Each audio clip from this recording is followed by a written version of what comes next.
Hello, Cherie Hanson here. Welcome to the new reality. We watched the election in the States and we're facing a similar experience in Canada. And what is happening throughout the world is the inflation, the sense of anxiety, and the sense of fear is causing people to want to burn down the systems they've been living in.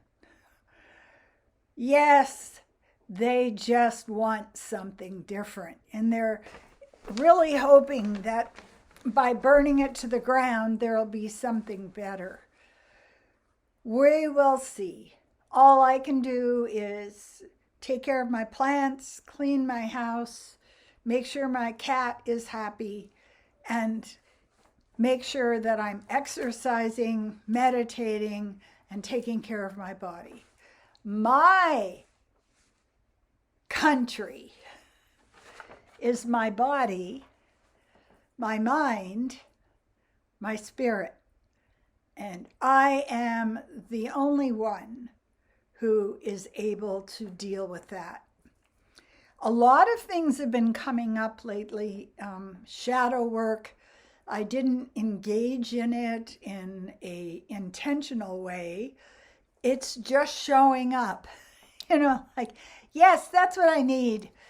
More reality in this world where I just want to be a big, fluffy peony with white and pink petals. But what came to me as I was examining my thoughts and examining my reactions was that I have an impulse control problem. It's deep-seated. I've had it most of my life. And I know you think you're going to hear about somebody who has put a straw in a bottle of gin or gone gambling, or driven my car 200 kilometers an hour on a winding road. No, that's not the problem. The problem is that I have too much impulse control. And let me explain it to you a little bit. Throughout my life, I can remember from the time I was 4 or 5 years old, I would ask the question. I would feel like I wanted to do something. I want to do this thing. And I feel this urge, and I've got the energy coming up, and I can see that the ashes are going to turn into flame. At that point in my life, throughout most of my life, I have learned how to avoid stepping into the passion, because my story from watching my parents was that passion was irresponsible, dangerous, hurtful, adolescent, and not something that I wanted to allow in my life. I did have a lot of passion about my artwork for an extended period of time, but the way my mind, my personality works is I talk to my child self. Yes, you can go for a walk. As soon as you get the laundry done and sweep the floor and make sure you answer those emails.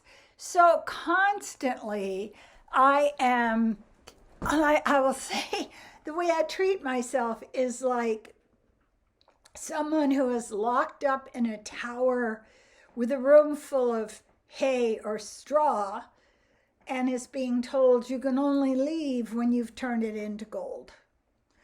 You can only do this thing you feel like doing once you have done all the responsible things first.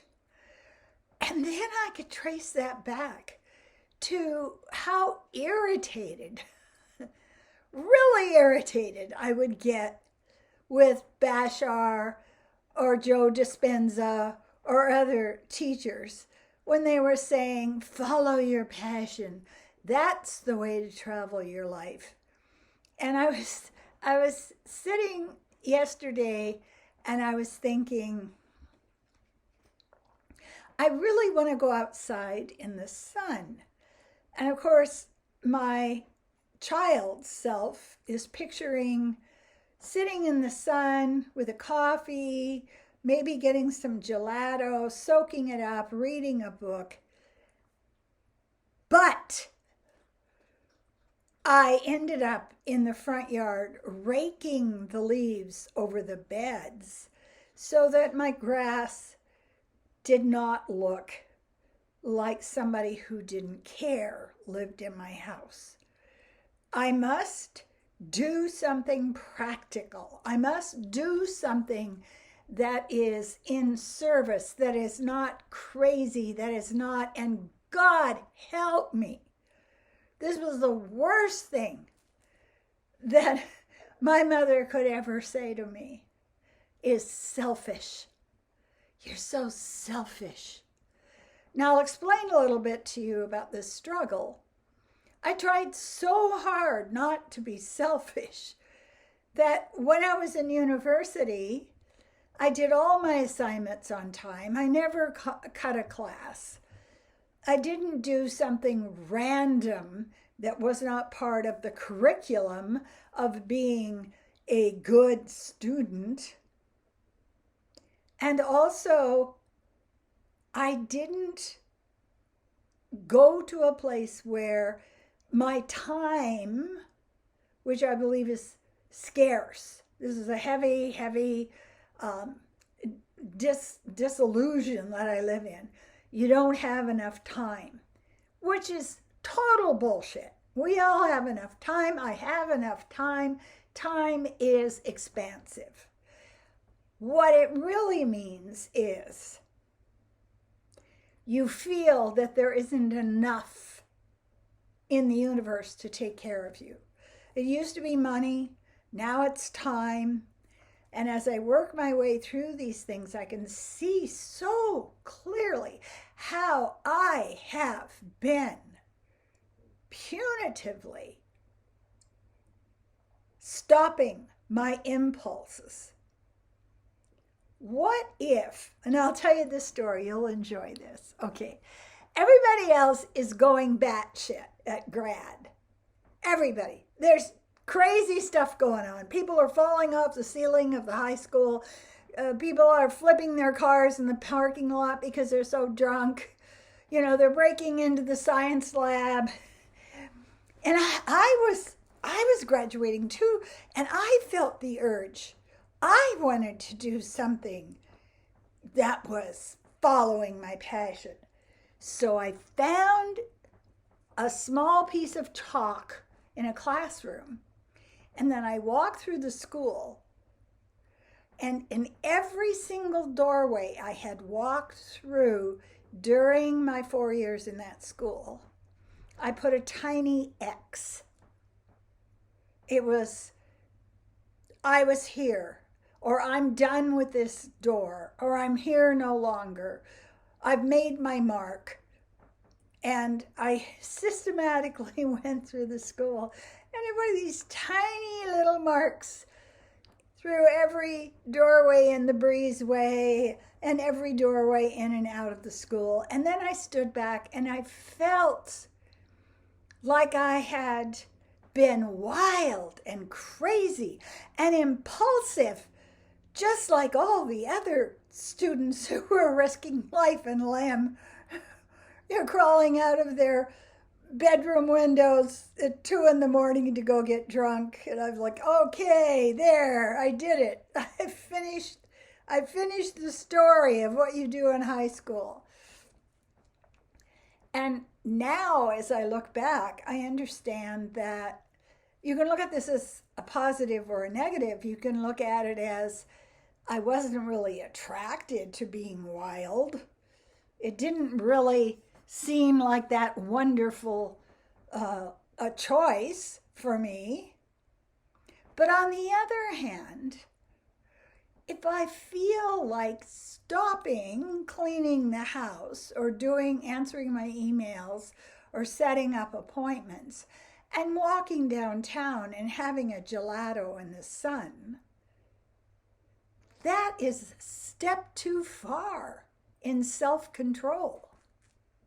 So I'm seeing very clearly now that a lot of the opportunities that were there for me in my life, a lot of the openings for creativity, for expressing myself, for not giving a damn, for following my passion, were quelled by my rigidity of habits in making sure I didn't make a mistake, in making sure I wasn't hurting someone by being too wild or too loud or too expressive.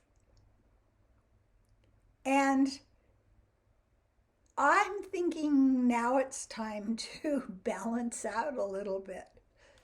You know, I was thinking that today when I headed out, and I had 5 places I had to go, and I'd already mapped out which streets I would walk down to go to the 5 places. And all of a sudden I thought, oh, to hell with it. I'll just go the direction I feel like going when I get there. And I felt wild. It wasn't planned. And that happened when I went to Europe too, when I went to 9 cities and didn't have an itinerary, did not have a goal. These are things I need to do as a kind of physiotherapy for my spiritual growth. To take some chances. To when I feel this surge of, man, I'd really like to do some painting again, or I'd really like to learn Japanese watercolor painting or that kind of thing. To let it in, to explore it, and to let it grow me a little bit more.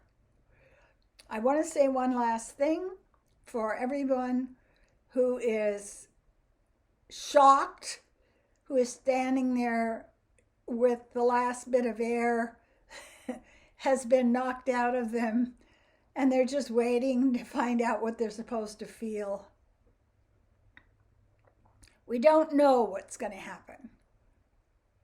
We have no control over what is happening in the world.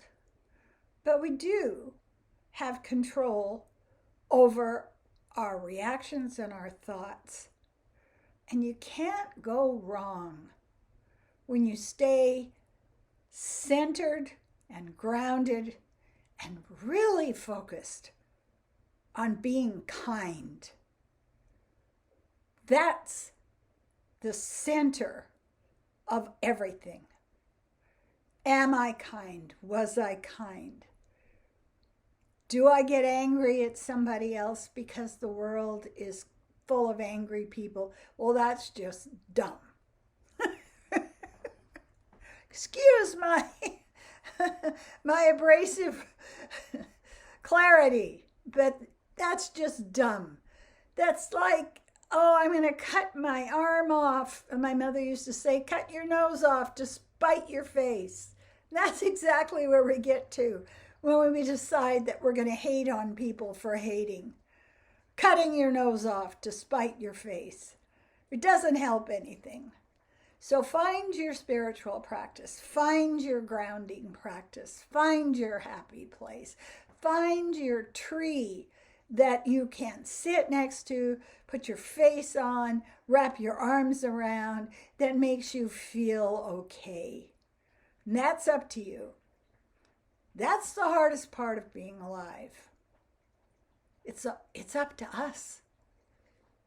Nobody else is going to do it for you. Who do you want to be?